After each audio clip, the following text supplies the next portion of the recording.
देश में corona virus का आंकड़ा अब 90 लाख की संख्या पार कर चुका है। केंद्रीय स्वास्थ्य मंत्रालय द्वारा जारी आंकड़ों के अनुसार पिछले 24 घंटों में देश में कोरोना के 46,232 नए मामले सामने आए हैं। इस दौरान कोरोना से 564 लोगों की मौत हुई है। केंद्रीय स्वास्थ्य मंत्रालय के मुताबिक भारत में अब तक कोरोना के 90,50,598 मामले सामने आ चुके हैं। इनमें से 84,78,024 लोग ठीक हुए हैं। सक्रिय मामलों की बात करें तो देश में फिलहाल 4,39,437 मामले सामने हैं। भारत में कोरोना से होने वाली मौतों की संख्या 1,32,726 है। देश में एक्टिव केस कम हो रहे हैं। पिछले 24 घंटे में 4,047 सक्रिय मामले कम हुए हैं। वहीं एक्टिव केस की दर 4.86%, तो रिकवरी दर 93.67% है। देश में कोरोना मृत्यु दर 1.47% है। दिल्ली, महाराष्ट्र, केरल, राजस्थान समेत देश के कई राज्यों में नए मामलों में उछाल देखने को मिला है। दिल्ली में हर रोज करीब 7,000 मामले सामने आ रहे हैं, तो महाराष्ट्र में प्रतिदिन 5,000 नए मामले सामने आ रहे हैं। केरल और राजस्थान में भी नए मामलों में उछाल देखने को मिल रहा है। वहीं देश में अब तक 13 करोड़ से अधिक लोगों का सैंपल टेस्ट किया जा चुका है, जिनमें से 10,66,022 टेस्ट कल किए गए हैं। केंद्र की तरफ से जारी गाइडलाइंस के बाद कुछ राज्यों ने धीरे धीरे स्कूलों को खोलना शुरू कर दिया है। गोवा में करीब 10 महीने बाद आज से स्कूलों में 10वीं और 12वीं की क्लास शुरू हुई। अधिकारियों ने बताया कि थर्मल स्क्रीनिंग, हाथ धोने, मास्क पहनने, कक्षाओं में सामाजिक दूरी के नियमों का पालन करने जैसे कोविड-19 संबंधी मानक संचालन प्रक्रिया यानी कि SOP का सख्ती से पालन किया जा रहा है। सरकार ने स्कूलों को पुनः खोलने के लिए शुरुआती चरण में 21 नवंबर से 10वीं और 12वीं कक्षाएं लगाने की अनुमति दी थी।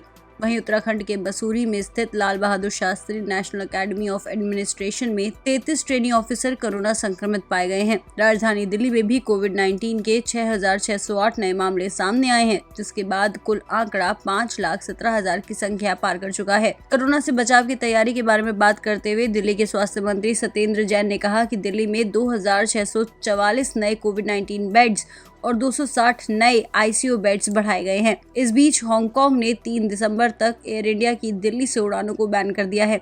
इस हफ्ते की शुरुआत में एयर इंडिया की फ्लाइट में सवार कुछ यात्रियों के कोरोना संक्रमित पाए जाने के बाद ये कदम उठाया गया। ये 5वीं बार है जब भारत से जाने वाली एयर इंडिया की फ्लाइट को हांगकांग की सरकार ने बैन कर दिया हो। वहीं विश्व स्वास्थ्य संगठन ने एंटीवायरल ड्रग रेमडेसिविर को कथित प्री क्वालिफिकेशन लिस्ट से हटा दिया है। WHO ने कहा कि कोविड-19 मरीजों के इलाज में रेमडेसिविर का उपयोग नहीं किया जाना चाहिए, क्योंकि इससे मरीज के बचने की संभावना पर कोई खास प्रभाव नहीं पड़ रहा है। रेमडेसिविर को कोरोना के इलाज के लिए बड़ा हथियार माना जा रहा था। इसके अलावा अमेरिका के राष्ट्रपति डोनाल्ड ट्रंप के इलाज के लिए भी इसी दवा का इस्तेमाल किया गया था। आपको बता दें कि इससे पहले 50 से अधिक देशों ने इसे मंजूरी दी थी। अमेरिका, यूरोपीय संघ और अन्य देशों ने रेमडेसिविर के उपयोग को अस्थायी तौर पर मंजूरी दी थी। वहीं प्रधानमंत्री नरेंद्र मोदी ने देश में बढ़ते कोविड-19 केस और कोविड-19 वैक्सीन विकसित करने और इसे जन जन तक पहुंचाने के लिए भारत की रणनीति पर केंद्रित थिंक टैंक यानी कि नीति आयोग सहित अधिकारियों के एक साथ एक आभासी बैठक की। प्रधानमंत्री नरेंद्र मोदी ने भारत की टीकाकरण रणनीति को और आगे बढ़ाने के तरीके की समीक्षा करने के लिए बैठक आयोजित की थी।